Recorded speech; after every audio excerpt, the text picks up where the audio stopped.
Okay, we're going to get started. Great. Welcome, everybody. It's great to have you guys. It's been, I guess, at least 2 years since we've been here at Cavallo Point, beautiful Cavallo Point. So it's nice to be here. For those that are joining us over Zoom, you're missing a beautiful environment, but we're glad you can join us live. And we're really delighted to have you. Let me turn on a little light so you can see me a little bit better. So we're fortunate tonight to have Jill Vroman joining us from the East Coast and doing a late night appearance. So thank you, Jill, for coming in the late hours of the East Coast. We do this every Tuesday, once a month, the second Tuesday of the month for those that haven't joined before, so welcome. We do it here at Cavallo Point Lodge in the spa, the Healing Art Center and Spa. And we show it live, Zoom, as you're seeing it here. For those friends of yours that can't make it live, feel free to tell them to go to our YouTube channel, which is, if they look up Dr. Brad Williams, they can find our YouTube channel and post this Tuesday's Your Health there on the channel. So for those that don't know me and what we do here, we are a medical practice called Blue Wave Medicine, and we've been here for over 10 years. We do primary care, concierge medicine, integrative and comprehensive primary care. We have a big ecosystem of a team of about 18 folks, and we really do a lot of different work together as a team.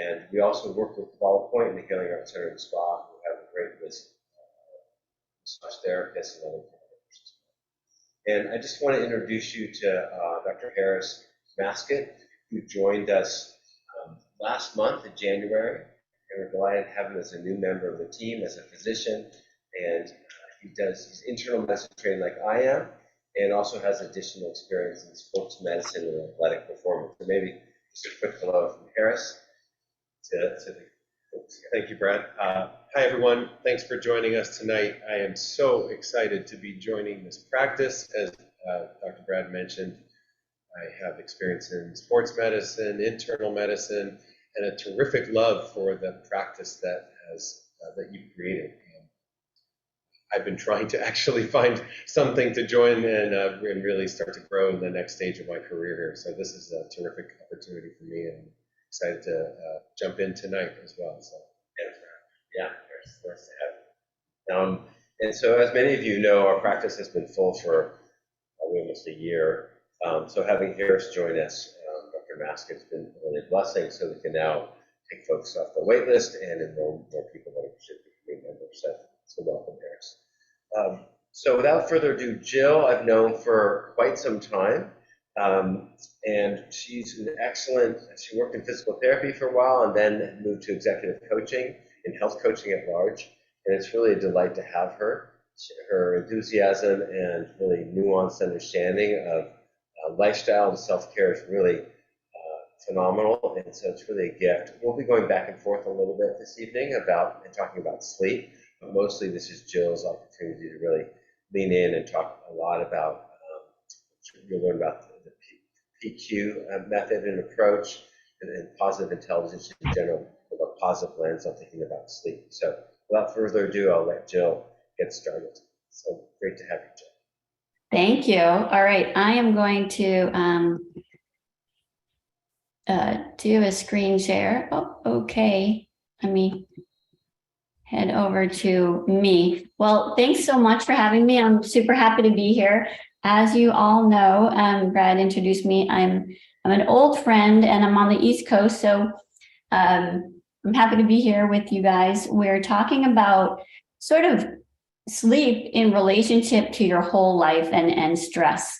So I'm going to share a little bit about me, and then we're going to talk about the components that affect our sleep. And then we're going to have some interactive play that's going to be a little bit of fun, and then we'll look at strategies, how to actually help yourself with sleep. So my story is I was a coach that was very stressed out. I was always busy and had a very hectic lifestyle. I was always rushing, hurrying, and worrying. I was never present in my life, and I developed sleep anxiety. Sleep anxiety is actually where you start to worry about your sleep before you're even, before you're even in bed. So I looked healthy, but I really had a lot of anxiety, which created a lot of problems with sleep. So when we look at sleep, we really want to look at your whole picture of you, your whole picture of your life.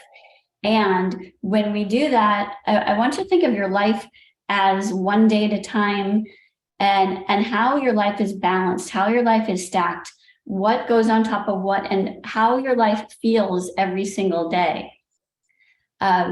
Most people have a life that is really just doing. And if you think of yourself like a container, you can only handle so much, and we just tend to pour more into that cup and demand more of ourselves.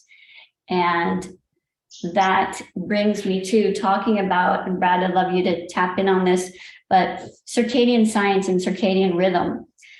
So there was a profound study that was done in 2017. The Nobel Prize was won by a few American scientists that really talked about circadian science, and that has to do with the sun and what happens to our body as the sun moves from high to low to midday, and it really affects everything and every cell in our body.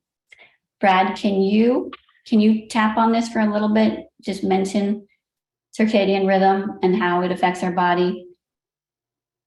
Sure. Can you hear me okay? Yes. Yeah. Well, as you pointed out, it really affects many systems within our body, which is partly why when you go from one time zone to another, you can really get thrown off. And there's a lot of shifts that happen, particularly at the hormone level, and which then affects our neurotransmitters, which then affects also the body temperature. So you may notice when you're sleeping sometimes you can get really hot, and if your temperature core changes times a day, depending on circadian rhythm, it can disrupt your sleep, as well as your metabolism. So all the things you listed here, circadian rhythm plays a huge role. There's even work looking at it right now, looking at the timing of chemotherapy, as an example, different hormone levels and insulin production as it relates to circadian rhythm, and then looking at that as it relates to the effectiveness of chemotherapy, depending on the time of day you actually give it that as it relates to your circadian. Yeah, it's really fascinating. It is so amazing how this part of nature affects everything in our body. So when the sun, so this, as we're relating to this to sleep, the sun really affects what happens as we're trying to wind down. So when the melatonin starts to rise as the sun starts to set, it releases hormones in our body that helps our bodies try to wind down. So we want to look at the day and the night, and when the night is coming upon us, when it's late afternoon, 6 o'clock at night, our bodies are really actually trying to wind down. It's a time of descending energy. We really want to wind down, just like the animals in nature do, and our bodies want to do that, as opposed to doing more and doing more. And any kind of stimulation will really upset this cycle. So we can override it by overworking, by social media, etc., by doing things that sort of buck the system. So I wanted to talk about yin and yang and this traditional Chinese medicine, because when we look at our day, we really want to have a balance of energies, and the symbol of yin and yang is in every human being in all parts of nature. And it really shares that this energy of feminine and masculine energy, we need to have it in our days to be healthy. And that's the complexity of life, because life is not always easy. Life is not always hard, but we want to look at bringing in. So in this symbol, the black is this feminine energy, and that feminine energy is restorative energy. So it's the things that you do that build up your immune system. It's the quiet time, and it's unique to you. So whatever helps you feel restored.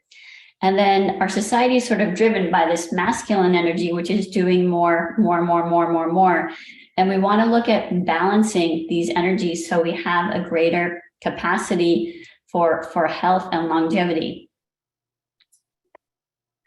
So there's a difference between falling asleep and staying asleep. And really falling asleep but not staying asleep is due to high levels of stress in your day. So we want to look at how we process our stress in our day. Everyone is unique. So how you do that is going to be dependent on what really helps you let go of your day. But it can be all different things like walking in nature, journaling, acupuncture.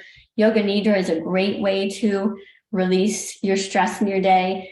And then also we're going to talk about PQ reps, which is a mindfulness activity that can rewire your brain and help you calm yourself down. Brad, this would be a great time to maybe ring someone up and talk about heart math. Great. Okay. Well, part of, as Jill was saying, a lot of what affects our, make sure I'm getting the right words. Really what affects our, you see me now? What affects our intensity and our ability to sleep, so there's our level of intensity, that yang energy that Jill was speaking to. And a lot of times the stress of our day is really always in the present moment. So we could be having a stressful day, and it's 2 in the morning, and we're reflecting on what happened earlier. And so the goal here is to figure out how do you stay in the present and not be thinking about the past or thinking about the future. So there's some experiments we can do that are sort of fun. That's how we can do it here today. Those that didn't join us that are remote on Zoom, unfortunately you can't quite participate, but you can you can support the group here as they do their interactive experience. So what I would like to do is there's this group called Heart Math, and they measure our heart rate and our variability in our heart rate from one week to the next week. And when you look at heart rate, you can see if there's not much variability from one beat to the next beat, that's actually a bad thing. That means your sympathetic drive is on, and you have really no parasympathetic drive. It's calming part. It's like the yin yang example. Okay. You don't have the yin component, it's all yang. When you have only yang, then you actually have a very strict sort of cadence that's going without any variability. And that actually has been shown to have multiple bad outcomes. So like in the coronary care unit, you're more likely to have another heart attack and or die in the coronary care unit if you have low heart rate variability. If you have low heart rate variability, you're more likely to have absentee at work and have back pain or any kind of stress injuries. The list goes on and on. And the beautiful thing about this is actually you can feel it.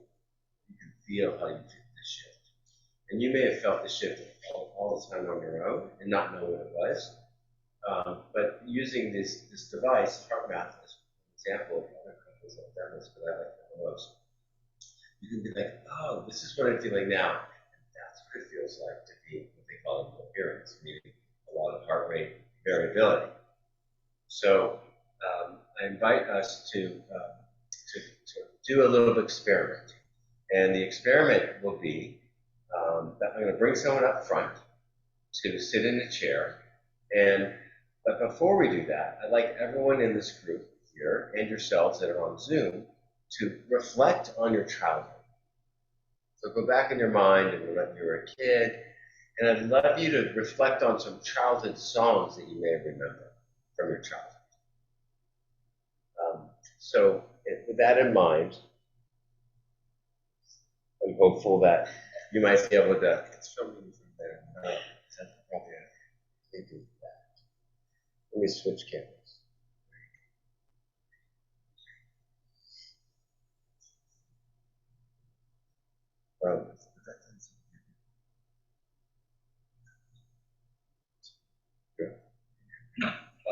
So with that in mind, do you guys have childhood songs you remember from your childhood? Yeah? Okay. So as you reflect on those songs, what I'd like you to do, if you're willing, would you be willing to come up here and maybe even sing one of those songs? Oh, no. But no. Would you? Since you started, would you be open to that? Would you be okay? Before we do that, we'll do a little exercise to get you relaxed. What do you think? Come on up. Yay! Let's do a little applause. Wonderful. Okay. But I have heart problems. So. Okay, but this won't address those heart problems, and hopefully I won't be giving you a heart attack doing this. No, it's cure me. So I'm going to bring, just adjust this a little bit. Great. So what we're going to do is, hey Jill, do you want to stop screen sharing for a moment? Okay, sure. And I'm going to share my screen.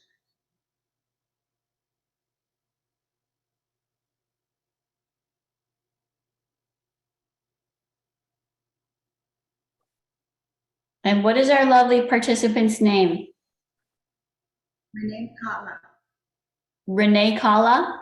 Carla. Karla. Okay, awesome. Well, thank you for participating. All right, so what we're going to do, so you do a little bit of, you should be able to see both of these. So I'm hopeful that you still see Carla. What we're going to Yes. do, Yep. we're going to attach this little thing here on your ear. That's it. And we'll measure just a bit of your heart rate. And we'll just look at that right now. So I'm just curious, where are you from originally? Germany. Germany. And when you think of the songs, are these songs in German? Yes. There are a few in mind that you have in mind. Do you have one in particular? I have one in particular which I sang with my grandson. Okay. So, well, I'm not going to have you sing just yet. I just want to sort of have a little bit of a conversation with you. Okay. And what I'm displaying here for people to look at is looking at your heart rate and your heart rate variability. And it's sort of like tracking you and just taking its time. So don't worry about that at all. And how are you, by the way, with singing in front of people? I had to do it in school because we were rated like this, but I hate it. Okay. So let me ask you a question. Are you feeling a little bit stressed now at all? As being up in front of people? A little nervous. Yeah. Yeah, but So- I'm glad it's not 50 people. Yeah. Or they're just all online. So, so let me ask you, what are you noticing about yourself when you feel a little nervous? What is it that you notice in your body? I guess I tense up or, Yeah. Great. And where do you tense up? Your shoulders and your back? Where do you notice your jaw? I think more the shoulders are kind of all over, I guess. Yeah. Okay. Great. And I'm curious about other people. When you're feeling stressed, where do you notice it? My shoulders. Shoulder tension? Chest tightness? Lower back? I'll get dry mouth sometimes or sweaty. Anyone else? Heart beating fast? Did you start to say something?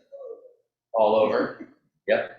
Great. And also you may notice your mind gets much more narrow, like you can't process as many things, or you get a bit more blindfolded. So that's one experience. So it's good to know that, because sometimes we don't notice we're stressed, but if we can recognize our symptoms of what it feels like when we are stressed, then we can do something about it and try and correct that.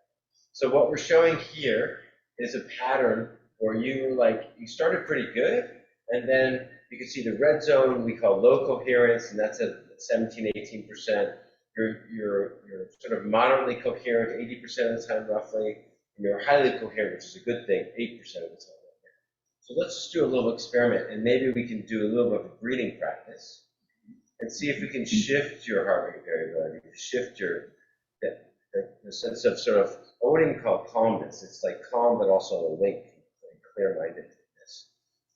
So to do that, we can all do this together and help support you here. Let's breathe in, and as we breathe in, let's imagine breathing in through our heart as we breathe in, and we can breathe in for a count of 4. As we breathe in, slowly for a count of 4, and then slowly exhaling through a count of 4 to 6 if you can on the exhalation. So breathe in nice and slow, and then nice and exhale. Nice long exhalations. And we breathe in again. Nice slow exhalations. And it's nice to put a little of that, almost a backflow on your exhalation, so you could do nice and slow, like looks like you're blowing through a reed or a wind instrument. As you're breathing in, and nice slow exhalations.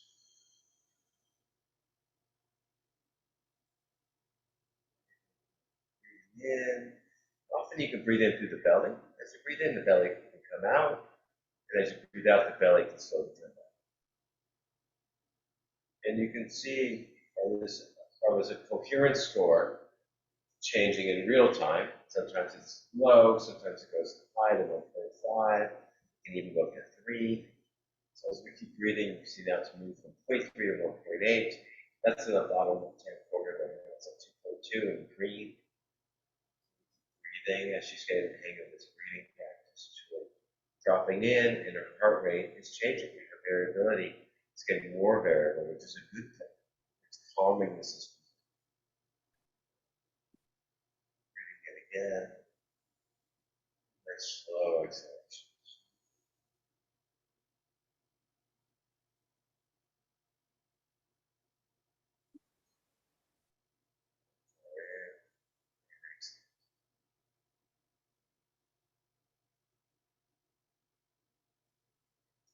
How do you feel now? Do you feel any different? Are you still feeling a little bit nervous? No, more relaxed to do that things in yoga. Yeah, exactly. Great. Well, do you want to sing the song? You don't have to. It's mostly for this exercise, but we welcome a song if you have one. I always have a raspy. I'll try. Okay, great. Stehen an dem großen Himmelszelt, als du viel Brötchen ziehen, weit hinüber alle Welt. Gott, der Herr hat sie gezählt, dass ihm auch nicht eines fehle, an der ganzen großen Zahl. An der ganzen großen Zahl. Beautiful. Thank you so much. Do you want to translate this? Sure. It means, do you know how many stars are in the sky moving, how many clouds are moving?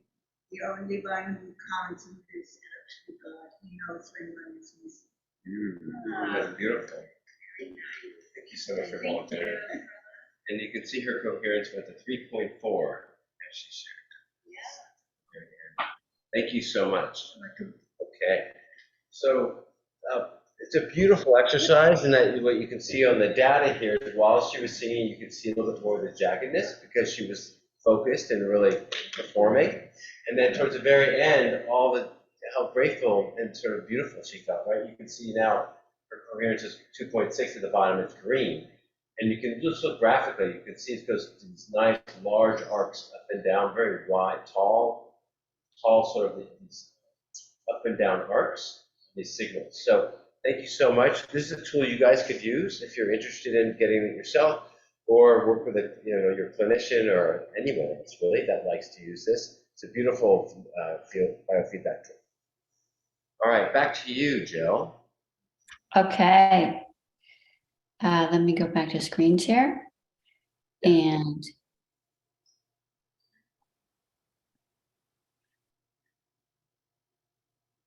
Here we go. Okay, so now we are going to talk about a little bit about your day. And whatever you do in your day, I want you to think we really always want to take gradual steps when we make changes. But I want you to think about the days that you get and what happens when you wake up and what happens when you are winding down, because it really affects your day. And I always tell people, if you can bookend your day with self-care, you'll feel a lot better about your day, and you won't feel like sort of life is on top of you. You'll feel more in control. You have more time. So a morning example of a morning routine, this does help sleep, but it will help actually all of your health. Waking up, whatever time you wake up, and look towards the rising sun, look at the rays of the rising sun, washing your water with your face with cold water. I recommend drinking warm water in the morning before you have caffeine, before you have anything. And then I highly recommend people move in the morning to increase their oxygenation before they have their coffee or before they have their breakfast. Because when our bodies are sleeping, we become dormant. Our cells, we want to oxygenate our cells. So we really want to get the breath in our bodies naturally without caffeine first. And then we want to pause and reflect on our day before we hit the ground running. So as you see, all these things are kind of before you're taking in information from technology, before you turn on the TV or your cell phone and you start to look at things, because that is going to, then you're receiving information. So feeling more in charge of life, this will give you a greater ability to handle stress if you take charge of your morning. And then the evening routine would be the opposite. We want to look at, according to circadian science, we always want to look at digestion as a big part of our health. And we know that eating an earlier dinner or a lighter dinner will help our bodies with digestion, and in turn help our bodies with sleep. We want to look at the rays of the sun when the sun is setting, because those trigger hormones to relax us. Lowering the lights, technology, we want to really look at winding technology back before, at least 30 minutes before you go to bed.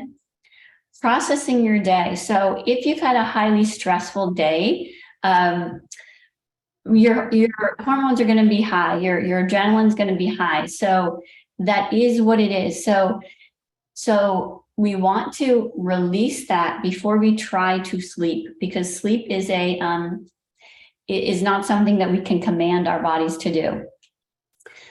We will have some time for Q&A at the end, so we can answer any of the questions if you have some.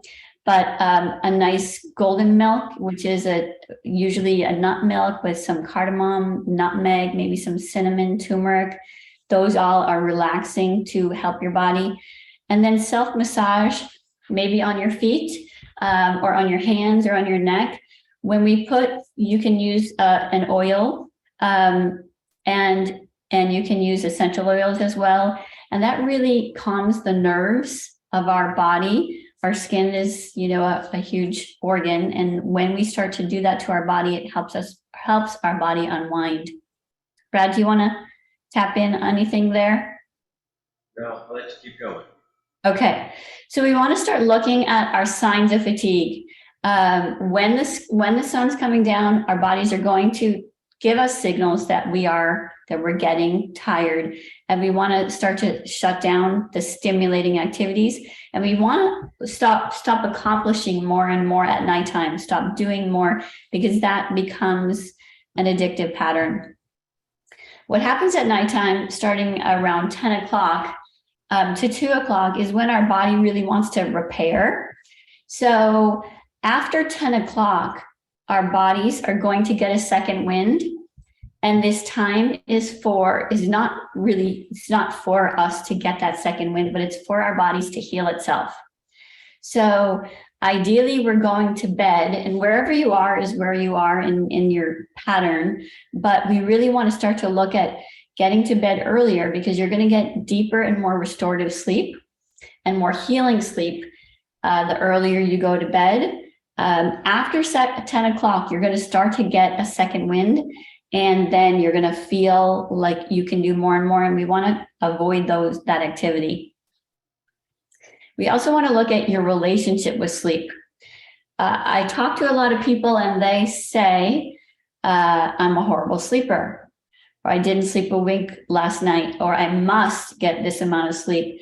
And how will I function without, with this horrible night of sleep? So these are negative sleep thoughts. People believe them. And the more you say a thought, whether it's true or not, or it's a pattern, anything can be corrected.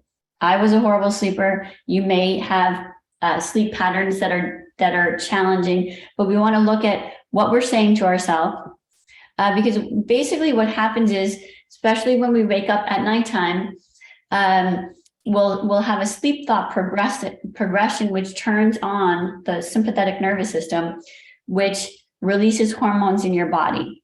When we wake up at nighttime and we say, oh no, and then the brain starts going, we release hormones in the body, and those hormones, once they're released, they give you energy, and they're going to last in your body for a while. So we want to start looking at, what are the thoughts that you say to yourself? And is it valid? As human beings, most of the time we catastrophize not getting enough sleep.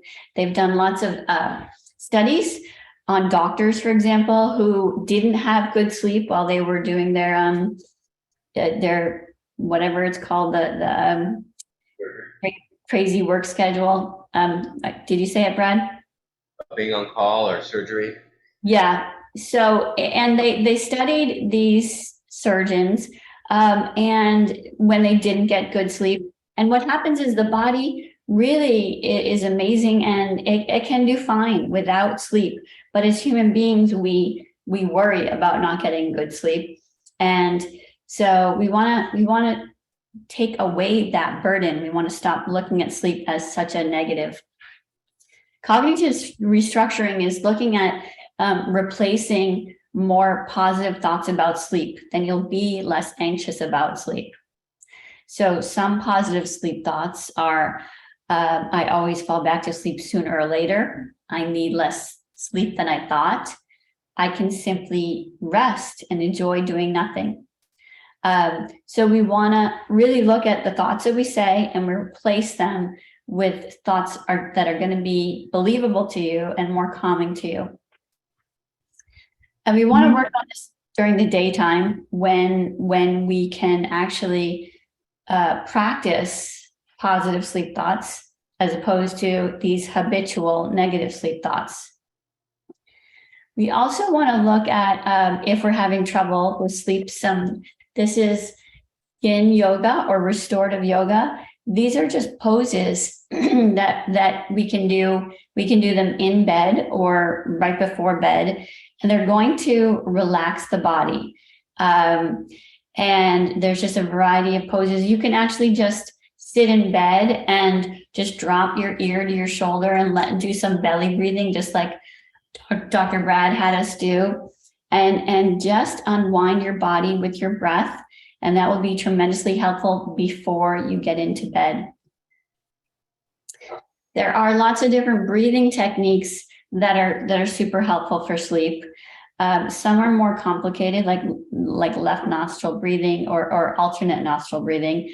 But a simple breathing technique that you can do is 4-7-8, and it doesn't have to be that exact. If you can't do it, I don't want you to think you need to be rigid with any kind of breathing pattern, but really we want to look at breathing through the nose, pulling the breath down into the low belly. If you have your hands on your body, I like to have people have one hand on their chest and another hand on their belly, which relaxes the nervous system. It's kind of like a hug to the body. And then pulling the breath down from the nose into the low belly for about a count of 4, and then holding for whatever you can hold for. If you can hold for 7, that's great. And then we want to think of a long, slow exhale, just like an ocean wave. You can do this if you're having trouble when you're sleeping. It will relax your body. I recommend people doing a round of 4, and then just checking in. So if you wake up at night, check in with your body, notice how you're feeling, observe how you're feeling, and then try doing 4 rounds of this. It will relax your body, but it will also tell your mind to stop thinking about those thoughts that you're thinking about. We're usually, when we wake up at night, we're trying to solve problems. We're trying to, think of all the to-do lists. We're trying to, we're not unwinding. We're trying to be, fixing things. So when you do this 4, 7, 8 breath, you're taking your mind and you're letting go of the thoughts, and you're bringing it to your breathing pattern. So that can be super helpful for several reasons. And a bedtime ritual: shut down technology, put your phone to bed as early as possible, ideally not in your bedroom. Rubbing essential oils on your feet, like lavender or eucalyptus, something that you like. Journal on your day, letting go of your day. And then sitting up in bed, closing your eyes, processing your day, and PQ rep. So what I'm going to do now is I'm going to do what I call a PQ rep. And a PQ rep is a very short meditation. It is taking your mind into a simple activity, like breathing, or like I'm going to take one hand and I'm going to take my fingertips and gently glide it down the other hand. So we're going to do a few right now, just to give you some ideas of how to calm your body. So I'd like you to, if you're able to, just plant your feet down on the ground, whether you're at home or on site here. Plant your seat down, lengthen up your spine and open up your chest. I'd like you to take one hand and put it on your chest, and the other hand put it on your belly. Close your eyes if you feel comfortable. And I want you to just notice how you feel. So just notice what you're experiencing right now. And then I'd love you to take a belly breath. So I want you to pull the breath down into the low belly. Have your belly expand with your breath. Really fill up the low belly and then fill up the chest. Then I want you to pause for whatever feels comfortable for you. And then I want you to do a long, slow exhale, letting go of your day, letting go of anything that doesn't serve you right now. And then you're going to repeat that, pulling in the breath into the low belly, going at your own pace, pausing, and then doing a long, slow exhale. Then I want you to just do one more of those at your pace, bringing your attention to your breath, letting go of everything else. And now, keeping your hands on your body, I want you to just notice your breath self-regulate. So let your breathing pattern go and just notice how your body is moving with your breath.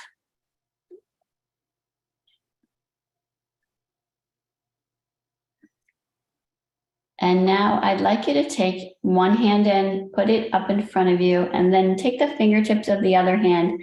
And I want you to bring your attention to the sensations of the fingertips gently gliding down your hand, as if you're painting a hand, very gently.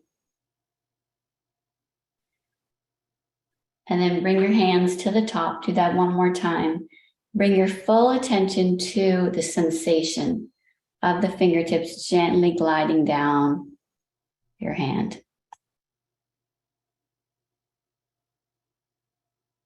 Now let your hands relax on your body or on your lap.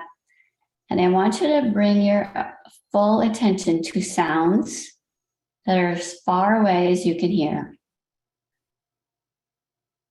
Bring your full attention to sounds.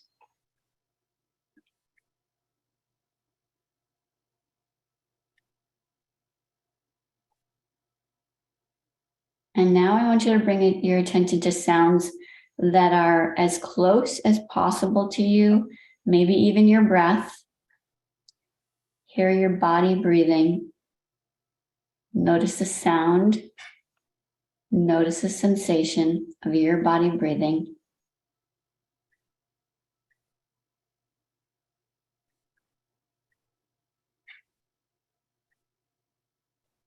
And now I'd like you to take your fingertips, if you're able to, and gently tap them on your head, on the top of your head. And I want you to imagine raindrops tapping gently on your head, and bring them very gently to your forehead. Bring your full attention to these gentle taps as raindrops falling on your head. Bring them down to your eyebrows and feel your fingertips on your eyebrows. Then very gently bring them over your eyes, tapping over your nose and your cheeks. Then go right underneath your nose. Feel the breath on your fingertips, underneath your nose. And then slowly go all the way down your lips, underneath your chin. Take your hands and put them on your lap. And now I just want you to notice how you feel.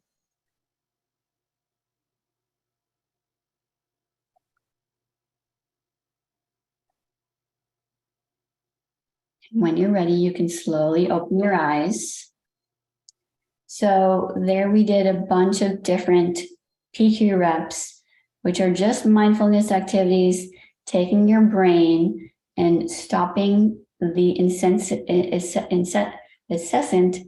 thinking and bringing them to a specific sensation that we're trying to capture, that we're trying to bring our attention to, which is actually strengthening the brain. We're strengthening the gray matter of our brain to really stop worrying. So I'm wrapping up here, and I just want you to think about, there's a Japanese word called kaizen, and it's small daily incremental improvements that help you sleep better tonight or reduce your stress. So I want you to think about one thing that you can do based on the talk that we've given tonight, and one thing that you can do today that you can build on. Because a lot of people, what they do is they try to do too much, they get overwhelmed, and then they stop doing that activity, or they say that activity doesn't work for me. So we want to take a more gentle approach and look at the smallest thing that you can do and build on that small thing. And then you'll be sleeping hopefully like a baby. So I just want to thank you for having me, and I'm all done with my section. We're really happy to answer any questions that you have on sleep, stress, the heart rate, and I will stop my screen share here. Great, thank you. Yeah, you're welcome. So we've got about 10 minutes. So if people have questions, please put it in the chat, and we can field those. I just want to speak to a couple of things, and if you guys have questions, a couple comments just along the way. So Joe spoke to circadian rhythm, and then later talked about trying to get to sleep by 10, between 10 and 12, let's say. And then I don't know how many people notice, but if you stay up past 10, I used to get more energy. And when our kids were young, I would often deal with the family stuff, and then everyone goes to sleep, and then I'd go work from 10 to 2 in the morning, and time would fly. Thankfully, as time goes on and I age, my body doesn't like that as much, and I've learned to bring that in. But you notice that your energy level goes up, to your point, Joe. And I think what we've come to notice through the science is that we get this pulse of human growth hormone that happens at night. And it's particularly around that time that you get this huge immune repair response, and as well as a big hormonal response in general. But there's a lot of repair that happens in our first part of our sleep, and go to sleep.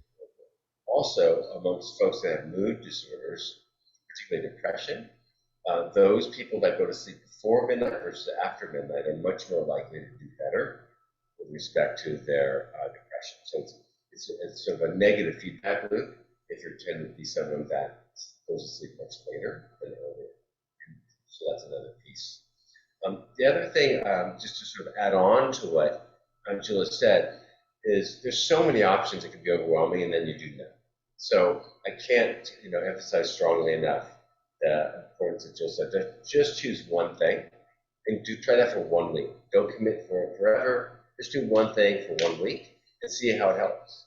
And then you can always add on. And in general, it can be a consistency thing. So for me, for example, I set my alarm for 9:30 on my phone. There's a wind down time on the iPhones that you can have, and it'll make a little pleasant tone and tells you it's time to wind down. You can set that 5, 15, 30, 45 minutes, whatever you want.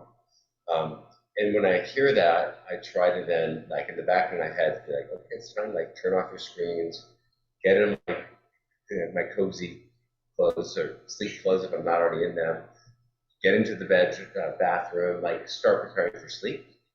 That's number one. And for me, that works really well. I often will do yoga before bed for the same reason that the sort of exercise we did today. Really, it's a time for me to like download my thoughts if they're still active, and then quiet the body, stretch the body out, so the body itself, sort of the carriage of our being, can sort of relax in the bed, and the mind can do its mind dump and sort of really allow ourselves to fall asleep. So just adding little things to your routine, one at a time, and building on it, make a huge difference. And some people like wearable devices, some don't. The advantage of wearable devices is it sort of helps you track your sleep. The downside is it can make you neurotic about your sleep. Reinforce like, oh, I sleep. See, I knew I slept horribly. Actually, I thought I slept well, but it's saying I slept horribly. That's the worst thing that happens. And not often, because they're not great.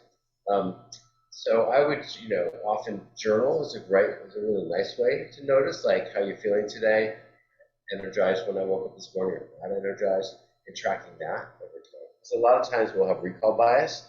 That often will be, no, it's always been this bad, or it's always been this good. It was never that bad, and really you got a lot better. We at Blue Wave Medicine have a coaching program, so you don't have to look at the data, we can look at it for you. And so wearable data and coaching that we do, and that's part of sort of our approach to helping people really engender a better routine and lifestyle and reinforce that. So I just want to sort of speak to that. There's a lot of supplements and different things that people use, and we don't have time to go into tonight. If someone has questions, happy to entertain those. But I will say that people's use of CBD and THC has dramatically influenced the prescription use of sleeping medication for the better. So for a lot of people, CBD is sufficient. They don't need the psychoactive part of marijuana, which is the THC. And that's been quite, people use it. You can use it as a topical, which can be calming, THC and or CBD, like as a salve, like an ointment, or people take it orally. And a lot of people that I know, patients of mine that were on taking Ambien regularly or Ativan, have really needed a lot less because they've used, I consider that harm reduction. And the goal is to get you to do light the candle, do aromatherapy, oil your feet, do yoga, all these things that are really self-care, but just want to mention. So for those that came, if you have any questions that are in person, I'd love to take your questions. And if you have any questions, those that are online, feel free to put them in the chat, and we can field them. Any questions? Yeah. I'm an avid reader, and I love to read and read. And what I do now is I read on my device versus a book. It's just convenient and swag. I recognize that's not recommended at all. I love to read. Yeah. And, I think reading on your screen, assuming that most of the devices now have the light modification, so you don't get the blue LED light. So as long as it has that, because blue LED light can reduce your melatonin levels, therefore increase arousal, and reduce sleepiness. So assuming that your machine has that, or you wear blue light lenses, glasses, then it can be okay. Assuming that there's no notifications going off, like the other things that are on, if it's like a Kindle, it doesn't do anything else. And then if you notice that it works for you and you can just go to sleep, then Just the light. I don't know. Yeah. If it's a yellow color, It becomes yellow. Yeah. Yeah, that's right. It's enough. Yeah. When it becomes soft. yeah. So as long as if your sleep's good, then if you can fall asleep well, then that's great. If it's really the falling asleep part that relates to this melatonin thing. Then there's the awakening through the night. And that tends to be the active mind surfacing, or it can be the emotional body, particularly like from a Chinese medicine perspective, like 3 to 5 a.m. would be grief, the lung, for a lot of people. So those pieces are sort of unrelated, and it could be related to what you're reading, or it could be related to stuff that's just going on in your system. Yeah, it's a great question. Yes,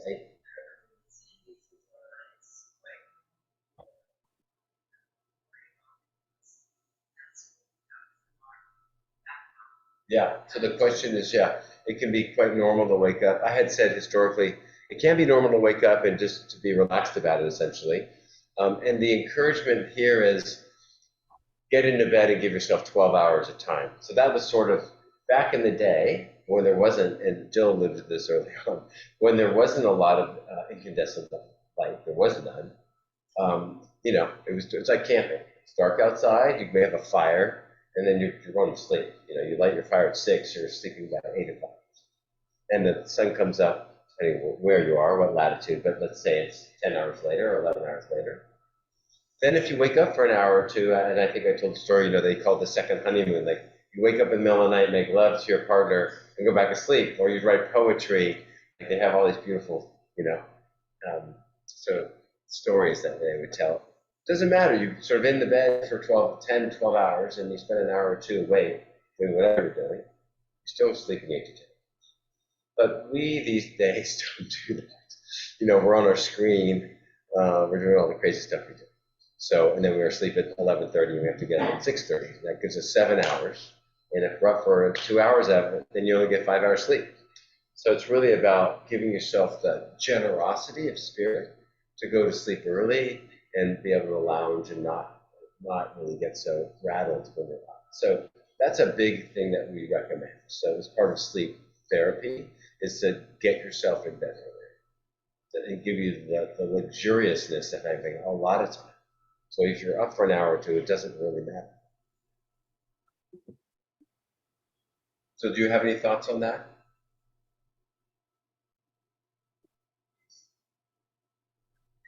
Are you talking to me, Brad? Yeah. Yeah, sorry, I didn't. Yes, I really think I highly, believe in that. Like getting to bed, I think often people really think of, it's just they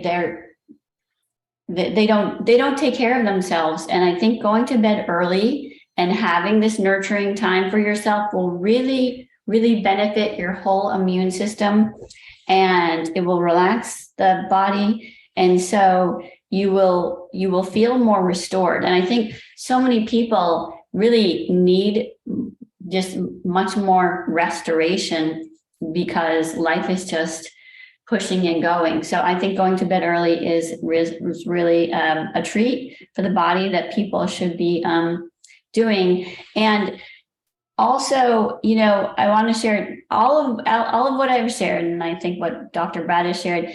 We don't have to do things 100% of the time. Over the weekend, if you want to do this or that, do the things and have fun and have flexibility. But more often than not, when you can sort of follow guidelines of going to bed early, you're going to feel the benefit. And I want you to think about noticing the benefit. When you do the thing, notice the benefit, because that will help facilitate doing it more often. But have flexibility at the same time, because life requires flexibility, and that's part of health, not being rigid about any of your habits. Any questions that we have from the audience? Medications like melatonin or others, do they affect our sleep? Great. So yeah, there's a question about medications or supplements, do they affect sleep quality?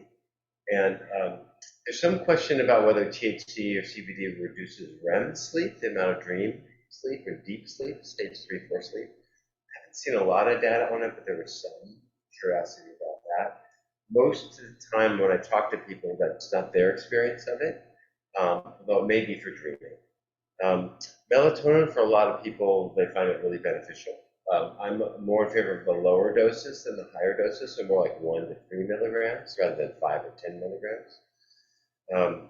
And then medication. So we do know that Ambien and so these benzodiazepine receptor agonists, Ambiens like Sonata and those ones do affect REM, and they tend to blunt deep sleep as well.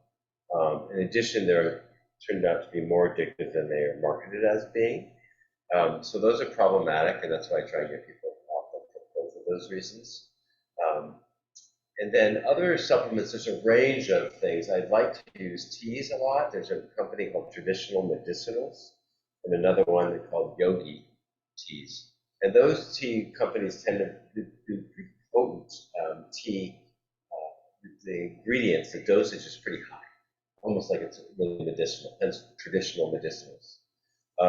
And so they have like a 90 nights tea. They have a few teas that are made for sleep. And I think those can be really helpful. It's nice to have something warm.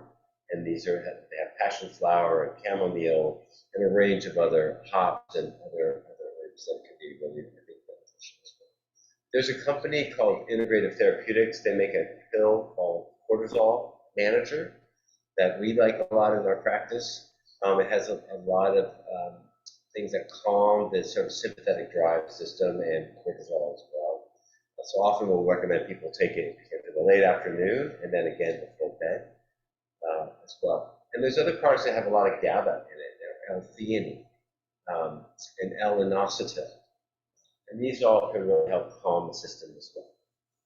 L-tyrosine, GABA.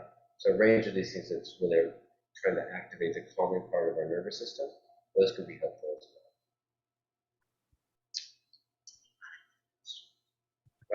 One more question? Great. Yeah, great. So there's a question about sleep quality and temperature. So there's by the way, there's a product I think called Chili Pads, or I believe that's what they're called, Chili Pads. And it's a pad that you put on the bed, and you can make them like it's a king bed, let's say, and there's a partner in your bed. You can each have your own one. And you can turn up and down the temperature on that pad.